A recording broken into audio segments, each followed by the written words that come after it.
This podcast is part of the Big Heads Media Podcast Network. Go to bigheadsmedia.com for more great podcasts.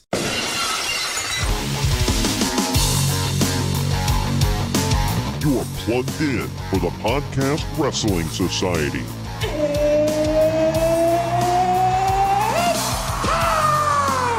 Give us a follow on Facebook, Twitter, and Instagram at PODWRES Society. Faith is the place, and the sky's the limit. Now, your host, he is the one and only Troy Adams. Can you dig it, sucker? Welcome to Wrestling Wednesday, brought to you by the Podcast Wrestling Society. I'm your loving leader, benevolent host, Midwest Monster, and the leader of the Four Horse Marks, Troy Adams. And filling out this Survivor Series team is the first to be eliminated in 5 seconds after running into a KO punch. He is the Triple H to my Shawn Michaels. Let's get ready to suck it. It's Sexual Chocolate, Delvin Cox from the Delvin Cox Experience. What's up, Delvin? What's up, brother? That's a hell of an intro, to say the least. Hell yeah, man. It's been a minute since you've been on the podcast. Yes, that is true. Glad to have you back. Hope your show on your side's been going well. Yeah, everything's been going good, to say the least. You know, just watching a little wrestling, enjoying life. Everything on the podcast is good. Getting caught up on a little AEW, which I like a lot. Oh yeah, I'm not caught up on the latest episode of Dynamite. I need to watch it. Me neither. Falling a little behind. So the last thing I watched was the pay-per-view. I watched what's it called? Full Gear. Yeah, I watched most of that, not all of it. I need to finish that. Well, we're starting off here, man. You know, I made the connection earlier. You know, you just joined the Big Heads Media Network. That is true. So we're network bros now, and I just want to let everybody know that this is a perfect chance to have a guy named Delvin Cox on the show, because support for Podcast Wrestling Society comes from Manscaped, who is the best in men's below-the-belt grooming. Manscaped offers precision-engineered tools for your family jewels. Jingle balls to the walls, fellas. Listen up. Untrimmed pubes are a thing of the past. It's time to gear up and get yourself a gift of shaving this holiday season. I'm talking about the Manscaped Perfect Package 2.0. I don't know about you, man. You know, we're not exactly... Men don't usually talk with each other about their sack meat, so it's not something that I've ever thought to chat about with any of my guy friends. But I've had some bad experiences in the past using clippers down there. I'm sure every man's got that kind of stuff going on. Yeah, definitely, because clippers get hot, and then you burn your sack meat. That's not a good thing. Oh yeah, the hotness, and just the fact that there's not really a good guard for most, because I mean, most are designed specifically for your face. So when you go down there, it's a little different. And if you want to be nice, trimmed, and whatever, sometimes, you know, you walk out of there with looking like Freddy Krueger just had a go at your junk. Yes, and you don't want. No one likes bloody balls. No, that is 100% accurate, and that's why this revolutionary company, Manscaped, has redesigned the electric trimmer. Their Lawnmower 2.0 has proprietary advanced skin-safe technology so that this trimmer will not nick or snag your nuts. It's also waterproof, so you can use it in the shower. That's usually where I go about doing it. The Lawnmower 2.0 comes inside their Perfect Package 2.0, which makes for the perfect gift this holiday season. It's literally everything you need to keep trimmed, cut-free, and smelling nice down there. Santa Claus should be the only one this season with a big red sack. And don't use the same trimmer on your face as you're using on your balls. That's nasty. The Manscaped Perfect Package 2.0 also includes the Crop Preserver, an anti-chafing ball deodorant and moisturizer. You already put deodorant on your armpits. Why are you not putting deodorant on the smelliest part of your body? And yes, your balls do stink. Don't argue. Speaking of sweaty and stinky balls, I'm thankful for their Crop Reviver. This product, along with the crop preserver, keep your balls from sweating, smelling, sticking, and these products smell good. Their manly scent is attractive and will help set the mood, if you know what I mean. And I'm married, Delvin, so are you still married? No, I'm not. I'm in the process of divorce. But I will say this: whether you have chocolate salty balls like I do, or vanilla wafer balls like Troy does, Manscaped can help with both of them. So Troy can get his wife, if he's using the Manscaped, Troy can get his wife to do a little bit of extra stuff for him. Or me, doing the single life, I'll probably get the little ladies to give me a little extra love. They say, you're nice and groomed down there. So check out Manscaped. Yeah, whether you're, diving back into the dating pool, or whether you're trying to attract your wife, it's like, hey, let's keep it going here. It's good stuff. The perfect package will also come with a pair of Manscaped boxer briefs that'll keep your junk feeling fresh all day. In fact, I'm safe and secure in them right now. Been wearing them all day at work. It's time to upgrade those overused pair of boxers to Manscaped's high-performance anti-chafing boxer briefs. 'Tis the season of Manscaped, so get yourself, your dad, your brother, and friends the best gift of all, the Manscaped Perfect Package 2.0. And check this out, get 20% off plus free shipping with the code BIGHEADS. That's BIGHEADS at manscaped.com. That's MANSCAPED.com. Your balls will thank you. Now that we're done talking about sweaty balls, I think we didn't talk about sweaty balls. Well, I hope so. I mean, well, we are talking about a pay-per-view, WWE pay-per-view. I'm quite sure there was a lot of sweaty balls there. Yeah, well, we talk about big sweaty men. They probably could have used Manscaped back in the day. Yes. Especially some of the guys in this first match we're about to talk about. But yeah, we're diving into Survivor Series 2002. So if none of you have watched that, it is on the network. It's one of my favorite Survivor Series of all time. And the weird thing about it is, though, there aren't any Survivor Series matches on this. I mean, there are elimination matches, there are tag matches, but there are no traditional 4-on-4 or 5-on-5 Survivor Series matches on this card. So it's just Survivor weird. Series by name alone. Yes, it's much like Survivor Series 1992, where, yeah, it was a November pay-per-view that just so happened to be named Survivor Series. Interesting. Yeah, it's weird. I mean, all in all, it was a good show. Although I got into a lengthy argument with some guy on Twitter about that. He claims that it was garbage for many reasons, and I can kind of see his points, but he's wrong, and I hate him. But you, on the other hand, you said you know a lot of wrestling, but you said you don't remember this at all. At all, which is fascinating, because even when you were showing me the stuff, like, when the fuck did all this happen? I have no recollection of this at all. I think this is the first Elimination Chamber, if I'm correct. It is, yes. It was on camera. It was introduced by then Raw General Manager Eric Bischoff, yes. So, I mean, it was introduced specifically for this, this night. But yeah. It was going to go on to be big, obviously. I mean, there is a pay-per-view named after it now. If I'm correct, this was WWE's answer to kind of like War Games or something like that a little bit? It was... I mean, I can see why people can say that, but yeah, there were no teams. It was just mainly because it was a gigantic structure. And it was weird and unique. Yes, it was. Speaking of War Games, by the way, Greg and I, my normal co-host, and I will be in Chicago this weekend for Survivor Series and War Games. That's going to be fun. Yes, I'm super excited about that, and we will have a wrap-up show. We'll probably have some content live from Chicago itself, and we'll all tweet out and Instagram and all that where we're sitting, so you can come get a picture and some autographs with some real bros. That's awesome. those of you thinking I'm being serious, I'm just joking.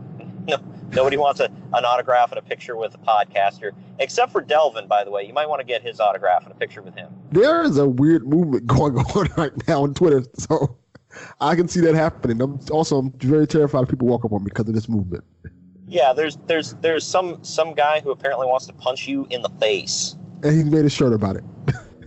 That's a little weird. I mean, you might want to be checking the bushes to make sure there's nobody stalking you right now, man. Yeah, pretty much.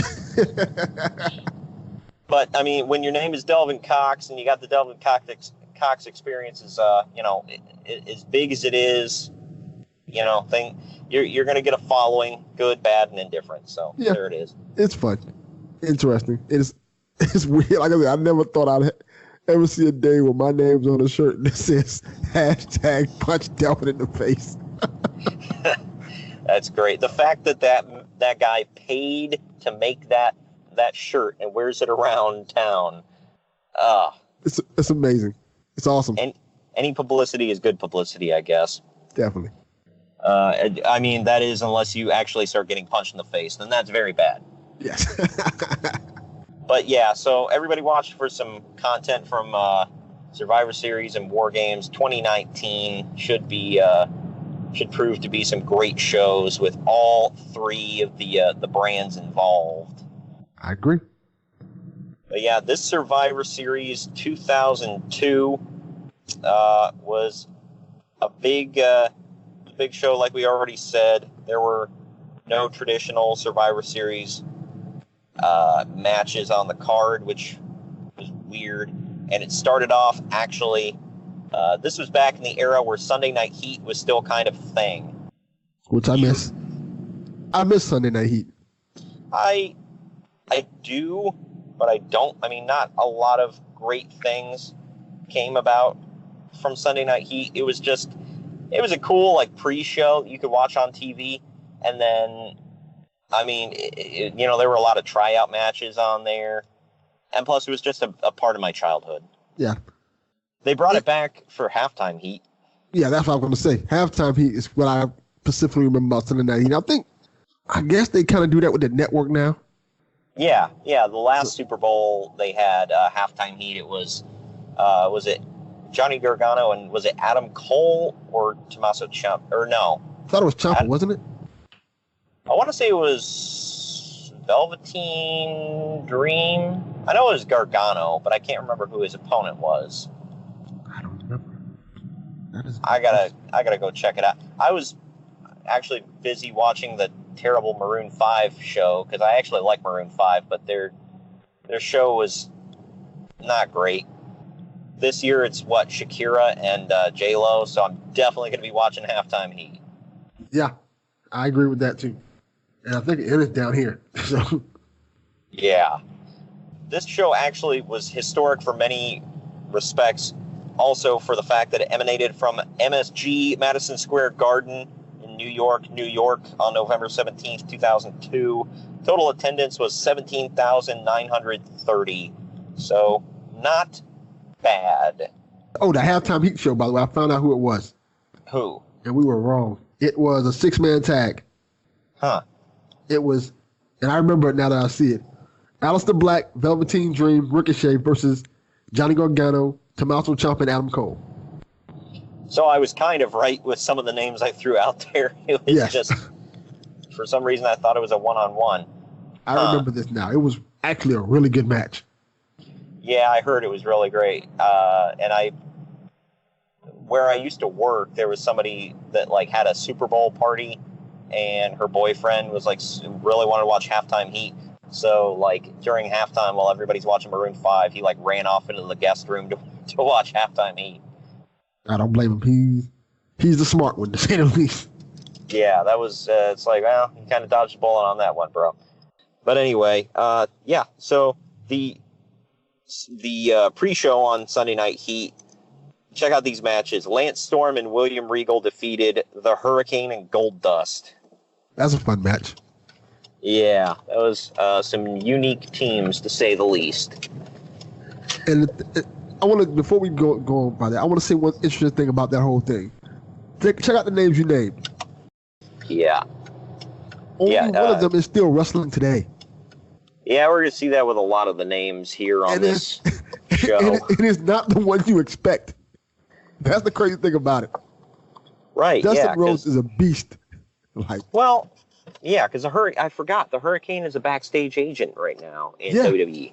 Out of all the ones on that list who's still wrestling, it's freaking Dustin Rhodes.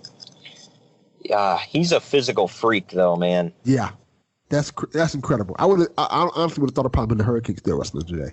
I would have never guessed it would have been Dustin Rhodes still wrestling. Right. Yeah, and he's not even in WWE anymore. Yeah. Because Lance Storm is I think, is he in WWE by now? I forget. He's an agent somewhere. I think it's WWE. I thought he took like a trainer job down at the Performance Center. I think it is a trainer or agent, something like that. I think he's in WWE if I remember correctly. And then there's William Regal, who's in NXT, and he's a talent scout. And then Hurricane, like we said, is a road agent. And then Goldust, is wrestling as Dustin Rhodes in AEW. Crazy, wild stuff, man. Yeah. But, yeah, so before we just wanted to hit that before we went into our first break here. And, when we come back from our first break, we're going to actually dive into the card at hand. It's a lot of good stuff, a lot of historic stuff. I mean, to me, it's good. But we'll talk about it all on the other side of the break when we tell you about some more great podcasts with some great content here on the Big Heads Media Network.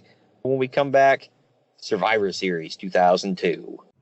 In a world where digital content barrels towards us at relentless breakneck speeds, where posts and memes and tweets and snaps rain down a punishing assault of attention-grabbing data, 3 heroic podcasters with a strong background in broadcast media are taking on the internet. Each week, we break down the trends, technology, and connections that are transforming our lives. We are Things I Found Online. Available wherever you get your podcasts.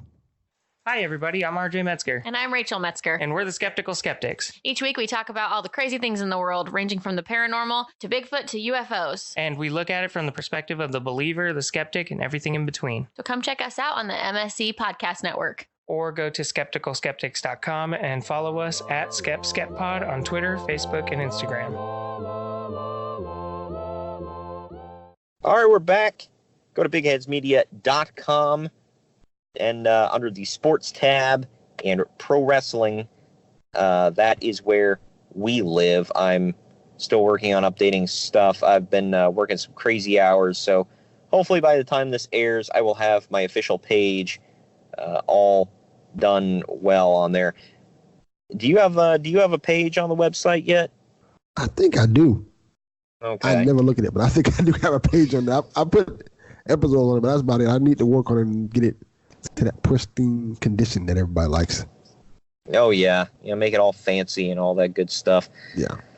But anyway, go check out Delvin's show as well as some other great shows on there besides the ones that we just told you about. This opening contest is a 6-man elimination tables match. It is the most rando teams. It's Bubba Ray and Spike Dudley with Jeff Hardy taking on the team of Rosie, Jamal, and Rico. Man, this was the most ruthless aggression team they could possibly think of. This literally feels like they just picked a bunch of names out of a hat and just had a match. Yeah, right. And when you think about this, I don't think Rico is wrestling anymore. Unfortunately, Rosie and Jamal have passed away. Yeah. Rosie, for those of you who don't know, is Roman Reigns' older brother. And Jamal went on to be Umaga, who has passed. Spike Dudley, I think he's officially retired. Yes. Bubba Ray Dudley, he's still wrestling in Ring of Honor, right? Yes, he does. He's not full time, but he still wrestles there. Yeah. And he has his radio show. Yes, Busted Open Radio, I believe. Yes. And then Jeff Hardy is technically, he's technically on the roster, but he's not really wrestling. Yeah, I think he's injured, if I'm correct. I think he was injured and he had some run-ins with the law again. So WWE's not really throwing him out there, which I don't blame him. But yeah, so at one point, Bubba Ray wasn't really wrestling at all, and everybody else was retired. And one of my friends said, "Who picked Jeff Hardy in the TLC poll of who was going to be left standing?" I know I sure as hell didn't. But for those of you who haven't figured out by the name of the match, the rules is the team doesn't lose when one man goes through. That you have to eliminate all three men by putting them through tables. And not shockingly, Spike Dudley was eliminated first as Rosie and Jamal performed a double flapjack. Rosie was next to go as he was eliminated by Jeff Hardy with a swanton bomb. A miscue was picked up on the audio as Rico was supposed to be knocked off the top rope by Jeff Hardy, and Rico could be heard yelling in frustration, "Come on, Jeff! God dang it!" Oh my gosh. With Hardy laying on the ground outside of the ring, the remaining 3-minute warning member Jamal delivered a diving splash off the top rope through a table onto Hardy, eliminating him from the match. At this point, it was down to Jamal and Rico against Bubba Ray. As Bubba Ray fought for his team, he eliminated Jamal after performing a top rope powerbomb. Devon appeared out of nowhere, and along with Bubba Ray, they performed a 3D onto Rico for the win. So, it came down to two men, and Bubba Ray pulled it out kind of by himself, but not really. That's kind of weird that it came down to Bubba Ray and Rico. I know, of all the people, why Rico? And why would he need help with Rico? I know. Maybe he'd been beat down. I don't friggin' know. My favorite memory of Jamal was as Umaga when he destroyed the guys from Jackass on Raw. I liked Umaga. He was cool. I have a Mattel figure and a Jax figure of him. So, little of both. But do you remember when the guys from Jackass were on Raw and he beat the snot out of them? Yes, I do. I also remember, his biggest moment in Raw in wrestling is him being Vince McMahon's wrestler in the big match against Bobby Lashley. Is that correct? Yep. At WrestleMania. It was the Battle of the Billionaires. Yes. Yep. He represented Vince, and then Lashley represented Trump. Which is ironic, but yeah. Yeah, it's a little weird. But after this match, Saliva performed the Survivor Series theme song "Always" as WWE's The World, which I don't know if you remember The World, formerly known as WWF New York. I remember that. Yeah, it was a restaurant/bar. They would occasionally film things from there. Yeah, it was called WWF New York, and then they changed the name of it to The World to attract non-wrestling fans. But it was still a flop. Nobody cared, and they eventually shut it down. Seemed like a good concept. It's just I guess they just didn't put enough effort into it. Right. I mean, I don't know. It depends on the mood, the food. I mean, there's a lot of factors that go into that. And Bruce Pritchard was saying that after a while the rent just got to be too much. I mean, rent in Times Square, I can't even imagine how much that would be. Yeah, I can imagine. It's a lot, to say the least. I wish I could have went there at least once before it shut down, but alas, it did not happen. This next match was actually one of my favorites on the card. It was Jamie Noble defending the Cruiserweight Championship against Billy Kidman, and Jamie Noble had with him Nydia. You remember her? Yes, I did. I thought Nydia was cute.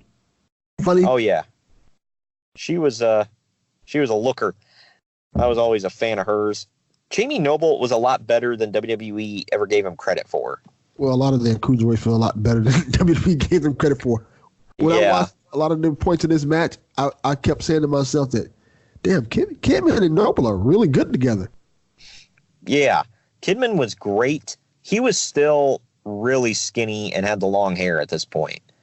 Yes. Because I don't know if you remember, once he, like, right before he cut his hair and then after he cut his hair, he kind of bulked up a little bit. I remember that. Yeah, he wasn't that skinny little dude wearing the wife beater and the cut-off jean shorts anymore. But I will say he is the most overachieving SOB in the world. He got himself some Tori Wilson back in the day. Yeah, that is a thing. But lucky him, I guess. Yeah. But Jamie Noble, who was a former Ring of Honor champion, James Gibson, believe it or not. This the Cruiserweight title is the WWE version that we all remember, but when they put the graphic up on the screen, it's still the WCW title. Oh. That was like pre-match. You know how they show the graphic of the title to show that it's on the line? It was the WCW belt. Weird. Shows you how much they cared about that.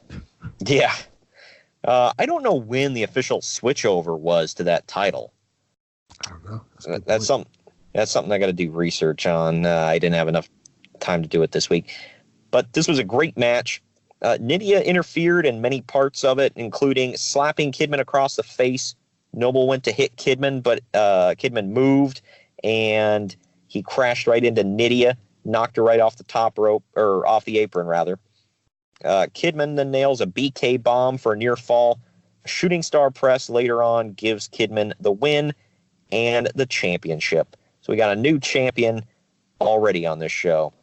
Speaking of championships, the WWE Women's Championship is on the line next. In all things, a hardcore match. It was Trish Stratus defending against Victoria. This is a bygone era. Right? To say the least. Oh my God.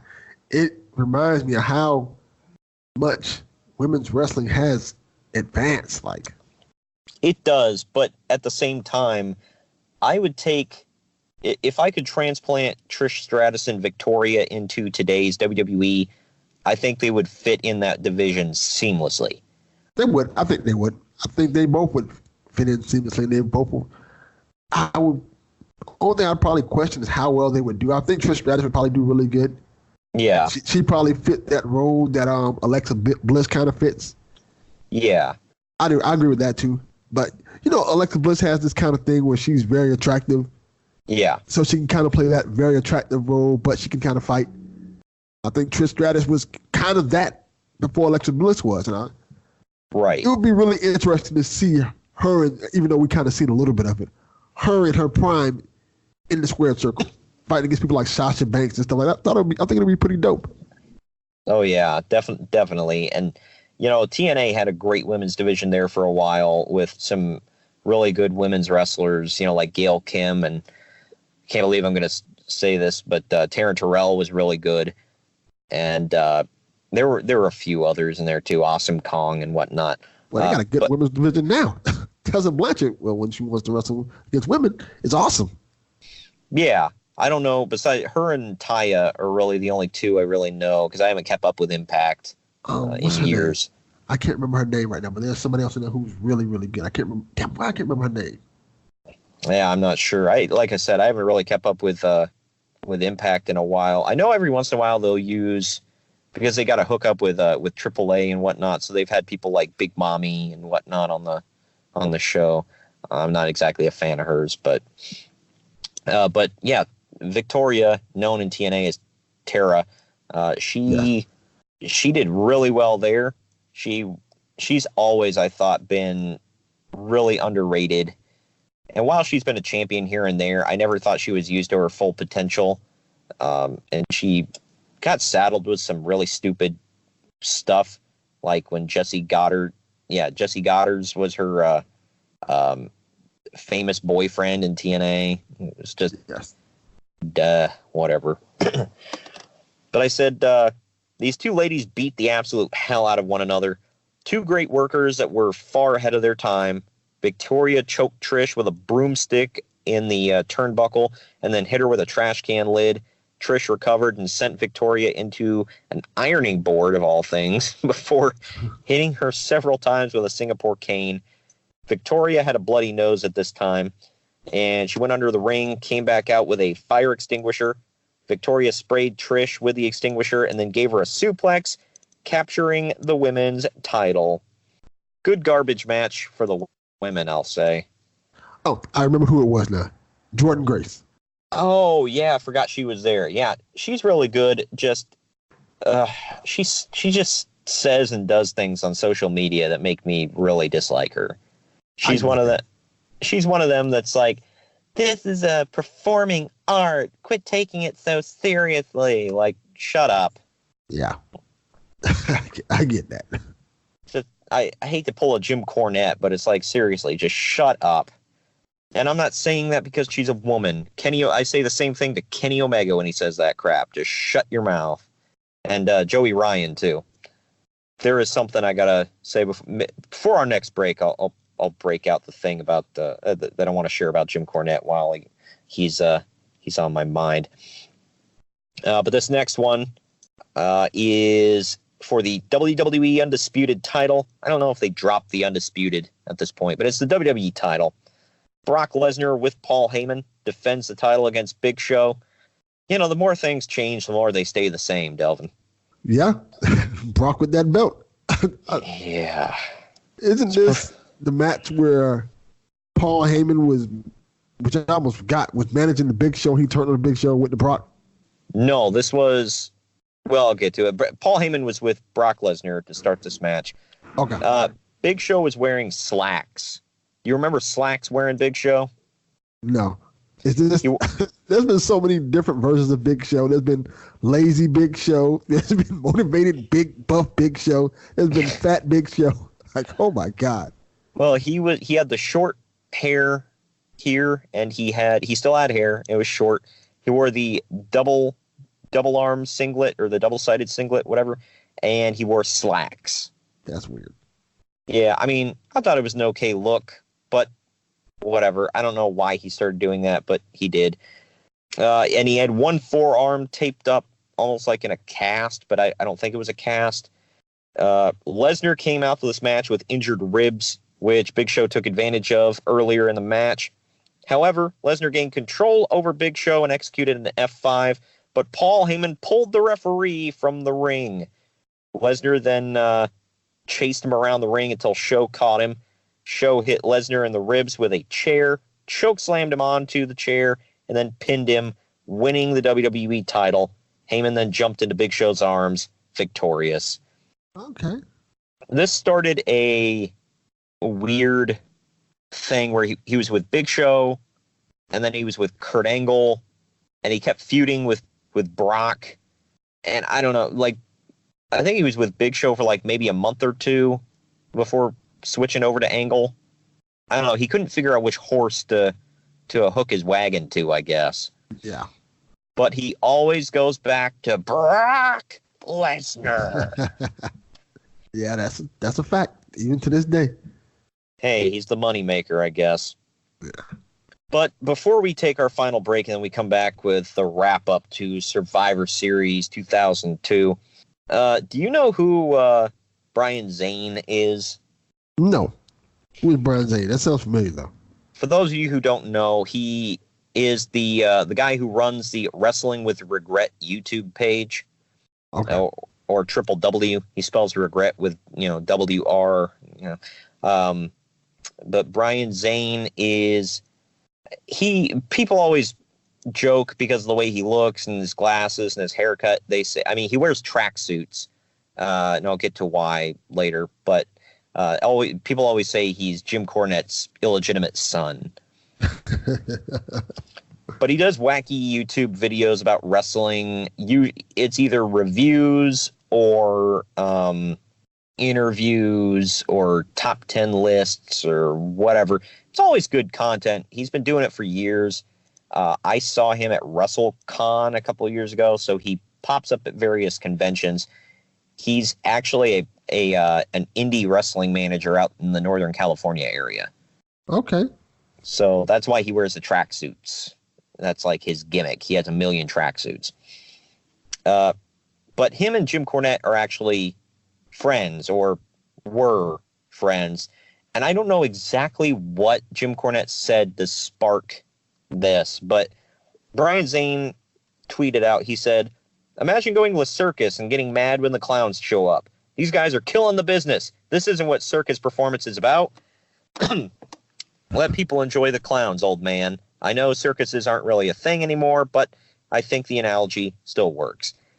Jim Cornette replied and said, "Interesting take, Zane. Nice knowing you." And then he blocked him. Cornette is very sensitive. For somebody who talks so much crap, and I like Jim Cornette, he is super sensitive about everything. You can't challenge him on anything. If you challenge him on anything, he gets pissy and I'm going to block you, blah, blah, blah, whatever. And I'm not getting political here at all. I never get political on the show.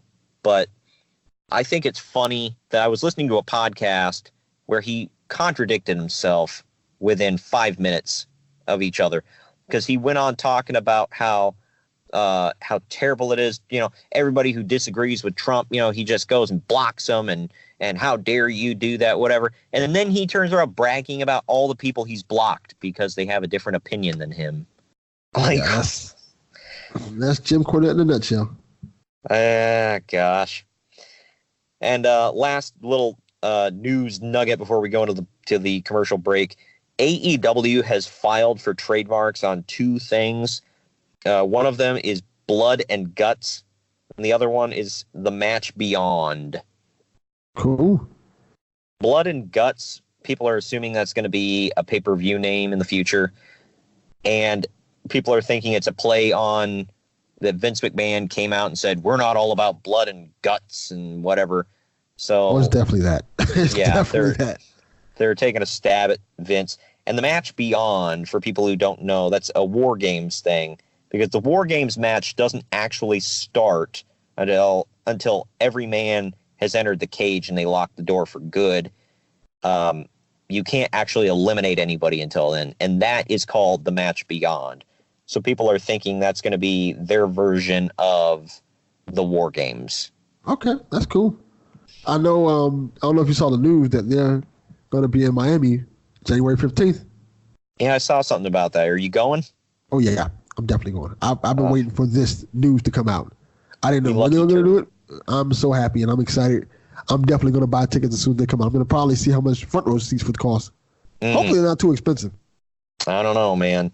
I'm hoping they come through the Cincinnati area, or hell, even if they come through Columbus, it's like a 2-hour drive, but I will freaking make it. And I'm going to have to find a friend to go with me, because my usual wrestling buddy in the area could give a crap less about AEW.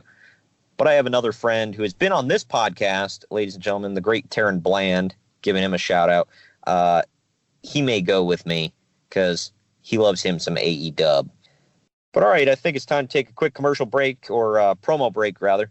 When we come back, we're going to be talking about the last few matches on Survivor Series 2002. There's a lot to dive into with them as well. We'll be right back. Hey, I'm Zach. And I'm Kevin. And we're the hosts of the Ringside Podcast. We were annoyed by the lack of hockey coverage on local sports radio and decided that we were stupid enough to try and provide some ourselves. We have what we call the Ringside Guarantee. We guarantee that the podcast you're currently listening to is better than ours. We are literally just 2 halves of one whole idiot trying to fumble through covering the Detroit Red Wings, the National Hockey League, and hockey in general. Check us out on Facebook and Twitter at Ringside Pod, and subscribe to us on all your favorite podcast providers. Every time you listen to our podcast, it brings us one step closer to our ultimate business goal of purchasing the Arizona Coyotes and then moving them to Detroit. What?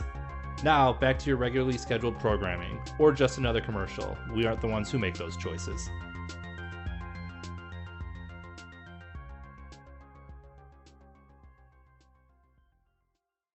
All right, we are back, and it's time to dive into... We only have 2 matches left, but there is a big segment that we need to talk about as well. These last 2 matches, freaking fantastic.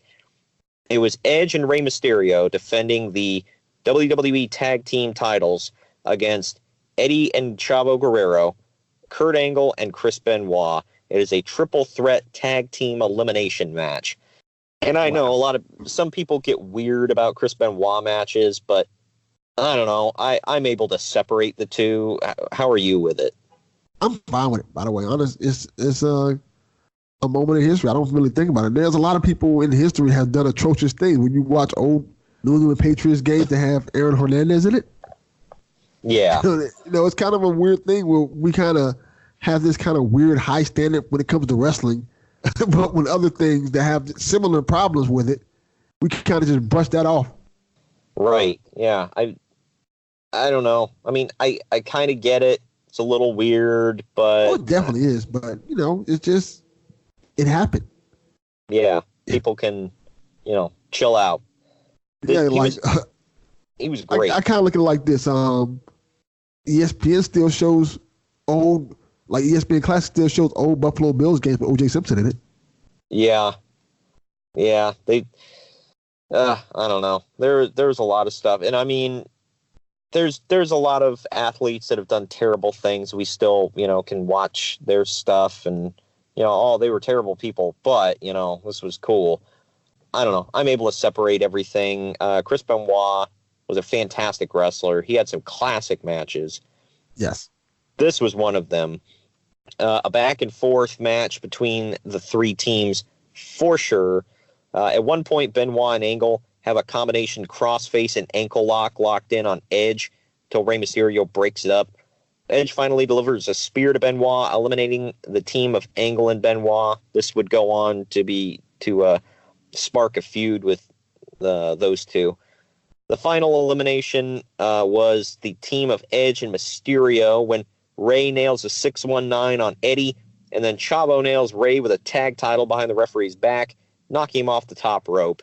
Eddie then forces Mysterio to tap out to the lasso from El Paso, which I had never seen before. Los Guerreros win the match and the titles. Another interesting thing about this match, there's only one of the wrestlers that are still wrestling today, and that's insane. Yeah, I mean, has Chavo stepped out of the ring yet? I think he has. I think he's is he an agent or something like that now? I don't know what Chavo's doing. I thought he was an agent somewhere. Kurt can't wrestle anymore. Yeah, he's done. Edge is done. Chavo, we think he, stepped away from the ring. Not sure if anybody has a better answer. Let us know on social media.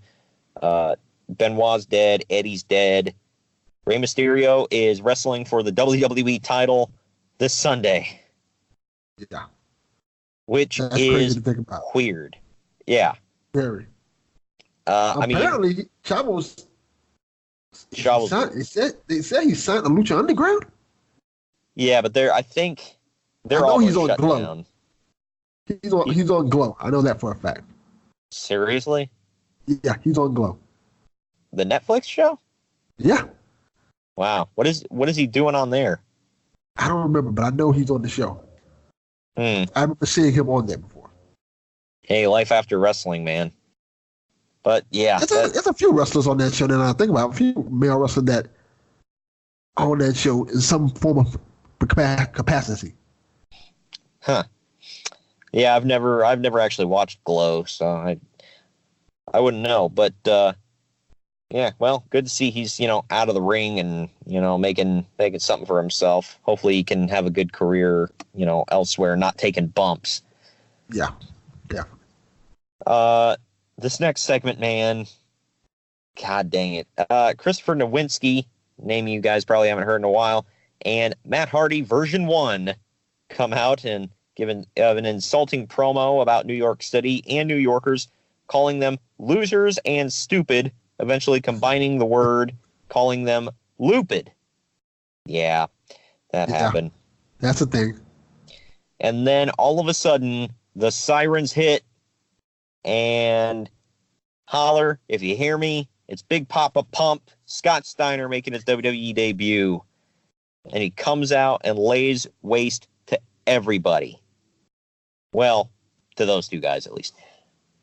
But yeah, he destroys them and sends them packing. This would lead to stuff with Triple H, man. Triple H burying him, even though it's kind of a valid reason. Yeah, he was not good at this point. There are many arguments for and against him. Well, he still had some gas in the tank. Why did they bring him in? He was bad. He was still okay. Triple H buried him. If I'm correct, didn't he go to TNA and do pretty good there after this? He didn't do too bad. Yeah, I mean, he did some stuff. Like he did a lot better there than he did in WWE, if I remember correctly. Oh, absolutely. Yeah, I mean, his most entertaining stuff in the last couple decades came from TNA. Yeah, including the math promo that I love so much. Yeah, the math promo is famous and great. My favorite is, do you remember the Main Event Mafia sit-down interview with Mike Tenay in the middle of the ring? Yes, I think I remember that. That was my favorite because they're talking about, he was feuding with Samoa Joe at the time, who started his Nation of Violence stuff. I know what you're going to say. And he's going on, and they're talking, and he's getting all worked up, and they're like, calm down. And he's like, he's fat! His biggest problem with Samoa Joe was that he was fat. And he just kept talking about his fat ass and whatever, and they were like, all right. And he's like, he's fat! It was one promo. I think that's the same segment. Yeah, and then he came back later. He's like, I'll make him bleed. Like, okay.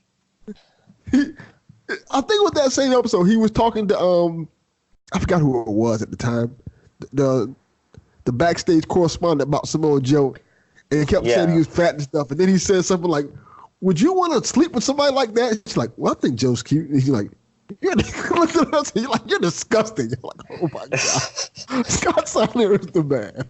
Well, I like the one where he was. I can't remember who his partner was. It might have been Tyson Tomko. But they were taking on the Dudley Boys in a tables match, and he was talking about they were going to be picking splinters out of their big fat asses. And he just kept. Scott Steiner. He said fat asses like 5 times in this promo. I'm like, damn, dude. Yeah, he was great. I can't remember who the hell it was now, because they always used to pick these like super skinny white blonde women to be the backstage interviewers. And then eventually at one point they got Christy Hemme. Yeah, she was the backstage interviewer for a good minute at one point. Yeah. But do you remember who it was when like they came up like real close, like they came in like real super creepy close to her and was like, "What's up, little white girl?" I don't remember. I know he told. It's the same one who interviewed him where she said Samoa Joe's kind of cute.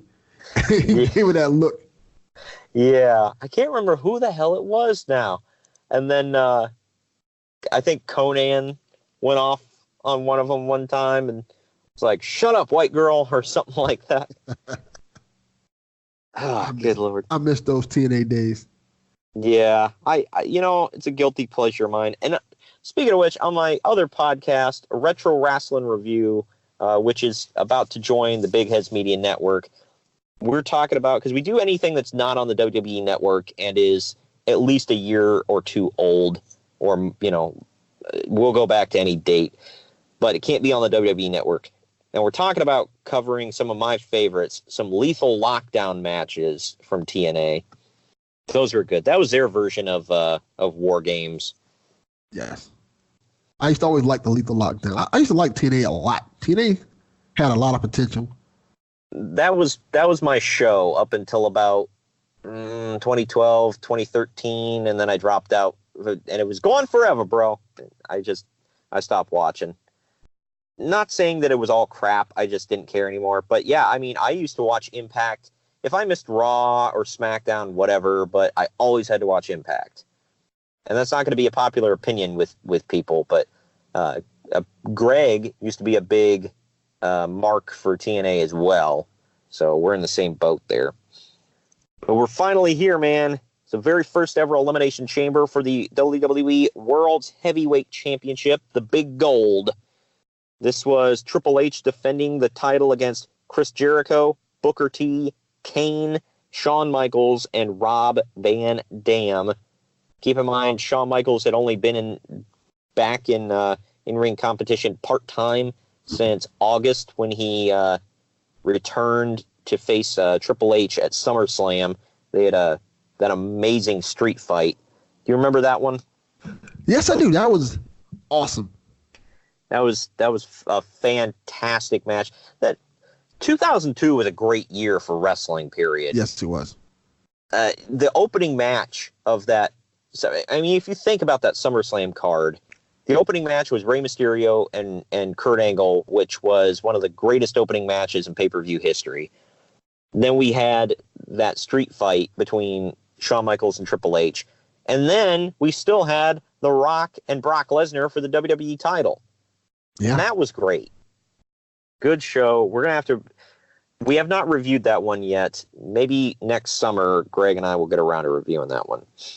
Okay. I remember when we went to SummerSlam 2015 in Brooklyn, we actually, the night before SummerSlam, we sat in the hotel room and watched that on the WWE Network just to get in the mood. But Shawn Michaels is wearing poopy brown tights and cowboy boots. He also has a Dutch boy bobbed haircut. Well, that's still better than the haircut he has now. Oh, bald? Yeah. Yes. Yeah. Shawn Michaels does not look good bald. No, he does not. It's weird to see the Heartbreak Kid look the way he does today. Yeah. But the match starts out with Triple H and Rob Van Dam. Chris Jericho's next. Booker T enters the chamber after that. RVD hits a 5-star frog splash off the top of the pod onto Triple H, but Triple H is too close, and RVD lands with his knee right on Triple H's throat. So that he crushed, he didn't completely crush his throat, but he crushed it enough where, I mean, crushing it even a little bit is bad, but they had to rush him to the hospital after this event. But leave it to Triple H, man. We buried him earlier off air, but he's a trooper. He's tough. Oh, he's super tough, tenacious. He's old school. That's the best way to describe him. He's a kind of a relic of a bygone era of those guys who were just super tough that you got to be out there to wrestle. You're going to be out there to wrestle. Yep. He was trained by Killer Kowalski, and when you're trained by a guy named Killer, you know, you're going to be tough. Yeah, definitely. But right after that, Booker T delivered a missile dropkick to Rob Van Dam to eliminate him from the match. Very WCW Booker T of him to do that. Yep. Kane comes in next. He whips Chris Jericho right through one of the glass chambers, or glass pods, rather. Why is it always Jericho, man? What did he do? Just keeps pulling short straw. For those of you that don't remember. Bubbly. Yeah. He needed a little bit of the ice bath after this. Yeah. I still say my favorite, and it wasn't on camera, but so it was caught and went viral online, was when he said, "Who threw the wiener in the ring?" Who calls it a wiener? Jericho. I guess so. But Booker T would be the next to be eliminated after brief control, only to be chokeslammed by Kane. However, Kane would be the third elimination after receiving a super kick from Michaels into a pedigree from Triple H, and then finally a lion salt from Chris Jericho. So they really wanted to make sure that MFer was dead. Yes. Jericho would be the next elimination after Michaels pinned him following Sweet Chin Music, while Jericho had Triple H locked in the walls at Jericho. Pretty sweet spot. Michaels and Triple H go back and forth for a while. Michaels bleeding from the forehead. Triple H even slingshots Michaels through a glass pod. Michaels nails an elbow drop off the top of a pod, but only gets a near fall. Triple H hits a pedigree where Michaels took it really weird. He tried to spin around almost in midair, and he landed on his shoulder instead of his face. And he kicked out at 2.5. I mean, I guess in kayfabe you could say, oh, well, he was trying to not take the impact with his face, and he got out of it, whatever. So it makes sense. The final elimination was made when Michaels delivered Sweet Chin Music to Triple H and pinned him, thus winning the match in the World Heavyweight Championship. Confetti blows, and HBK is atop the mountain yet again. Nice return story. Yeah, that's the Heartbreak Kid in a nutshell. You can never count him out. You can never doubt him. Anytime he's in a main event match, you got to kind of put Shawn Michaels up there as one of the guys who Triple H isn't going to bury. Let's just say that. Yeah, that's for sure. Those two were always magic in the ring with one another. But I agree. the guy that I was arguing with online said he hated this match because it did nothing for anybody, and it ended with a, as he called it, a DX wank fest. I don't know about if I agree with that. I kind of get his point in terms of how it's expected. Like if you were to go, if you told me nothing, like I said, I don't even remember this that well, but just based off of how I saw it, like the card, I just thought top of my head, okay, either Shawn Michaels or Triple H is winning this. Yeah, automatically, you could easily figure this out. Who's going to win this match? It's really predictable, but it doesn't make it a lesser match because of that. Right. Well, this guy thinks that he said that he thinks RVD should have won. That would have been a good choice. Yeah, it would have been, but I don't know. He said, well, RVD was the hottest act coming out of the invasion, and after this, he just slipped right back down to the mid-card. Booker T went into tag team wrestling after this. Kane didn't really do anything until he feuded with Triple H again next summer and had to take his mask off. Well, that's this whole era back then. This is like I said before, you said earlier, this is kind of the reign of Triple H where nothing was getting past Triple H. Yep. Yeah, nobody. Even his best friend. I mean, Shawn Michaels got past him for what? He held that title for a month. Yeah. And I think he dropped it. I want to say he dropped it the very next pay-per-view at Armageddon. Yeah, I think this like I said, this is the era where people started to hate Triple H. Like, yeah, because it was a 3 stages of hell match at Armageddon. It was Shawn Michaels, Triple H. First match was a street fight. Triple H won it after a pedigree. Second match was a steel cage match. Michaels won after he jumped off the cage onto Triple H to a table and pinned him. And the third match was a ladder match. Triple H won after retrieving the belt suspended above the ring. So, And then, we talk about 1 month title reigns. It was Big Show versus Kurt Angle for the WWE title. Angle won after pinning Big Show following interference from Brock Lesnar.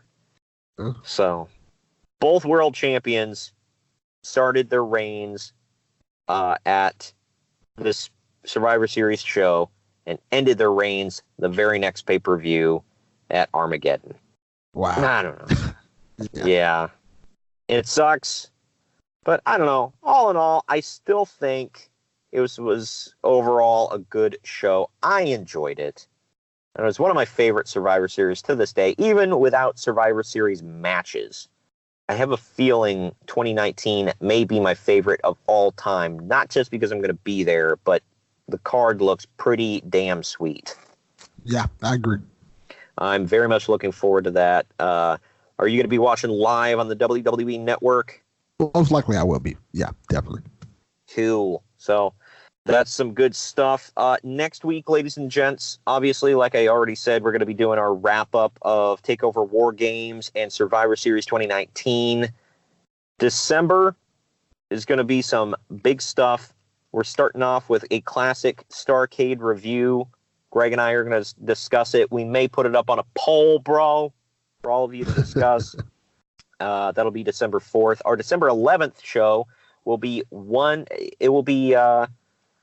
19 years and 1 day after this event. We're going to be talking about Armageddon 2000 with the famous Armageddon 6-man Hell in a Cell match. Do you remember that one? Yeah, I remember that one.